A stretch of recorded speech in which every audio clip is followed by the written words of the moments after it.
SSC 26 batch তোমার এই last 10 দিনে তুমি যেই ভুলগুলা করলে তোমার এ প্লাসটা একেবারে হাতছাড়া হবে। অর্থাৎ তুমি যে বর্তমানে ফেসবুকটা স্ক্রলিং কিন্তু করতেছো, ফেসবুকে যে টাইম দিচ্ছ, মোবাইলে যে টাইমটা দিচ্ছ, লাস্ট এই 10 দিনে তুমি কি করলে তোমার এ প্লাস তো তুমি পাবাই না, কঠিন লেভেলের যে মারাটা খাবা সেটা নিয়ে আজকে আলোচনা করবো, এবং কি করা উচিত এবং কি করা উচিত না পুরো বিষয়টা নিয়ে আজকে ভাইয়া তোমাদের সাথে আলোচনা করবো। এবং আজকে তোমাদের জন্য ভাইয়া জাস্ট 10টা টপিক নিয়ে কিন্তু কথা বলবো।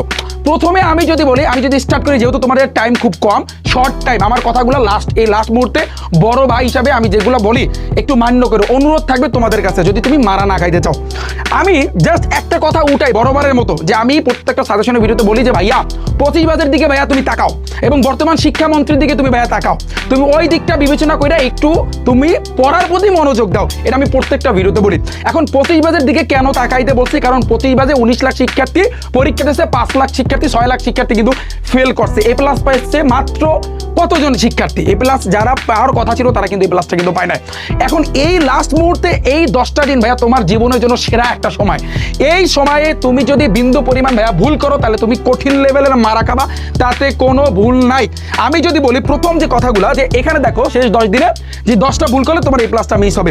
আমি প্রথম 1 নম্বরে বলবো যে ভাইয়া তোমরা যেটা বর্তমানে করো, যে টাইপ আকারে ম্যাথ না করে টেস্ট পেপার সলভ করো। তোমরা ম্যাক্সিমাম এখন যেটা করো যে কুত্তার মতো টেস্ট পেপার সলভ করতেছো, বাট কোনো টাইপ কোনো নিয়ম তুমি কিন্তু মুখস্থ করতেছো না। এইটা তোমার মারা দেওয়ার জন্য 1 নম্বরে।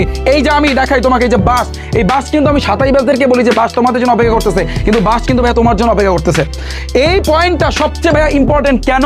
কারণ তুমি এখন কুত্তার মতো টেস্ট পেপার সলভ করতেছো, বাট কোনো অঙ্ক কোনো নিয়ম তুমি মুখস্থ করতেছো না। তাহলে এই টেস্ট পেপার সলভ করার আদৌ কোনো মানেই নাই।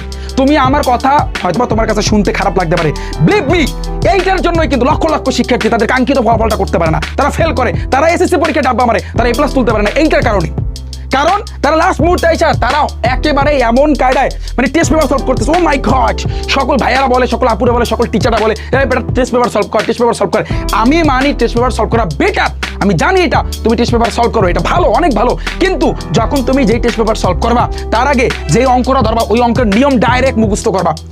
এটা হচ্ছে 1 নাম্বার পয়েন্ট। এই শোনো, লাস্ট 10 দিনে এই 10টা দিন তোমার হাতে যে টাইম আছে, তুমি যখন আমার এই ভিডিও দেখো না কেন, তুমি যে অঙ্ক করবা, তুমি অঙ্ক যারা কমার্সের আসছো, কমার্সের সাবজেক্টগুলো যখন করবা, সায়েন্সের আসো, সায়েন্সের সাবজেক্টগুলো যখন তুমি পড়বা, এছাড়াও এই যে আর্টসের যারা আছো, তোমরা আর্টসের সাবজেক্টগুলো যখন পড়বা, টাইপ ডাইরেক্ট মুখস্থ, কোনো সাউন্ড হবে না। বিশেষ করে অঙ্কের ক্ষেত্রে, পদার্থ বিজ্ঞানের ক্ষেত্রে, রসায়নের ক্ষেত্রে, হিসাব বিজ্ঞানের ক্ষেত্রে ডাইরেক্ট অঙ্কগুলোর নিয়ম তুমি মুখস্থ করে ফেলবা।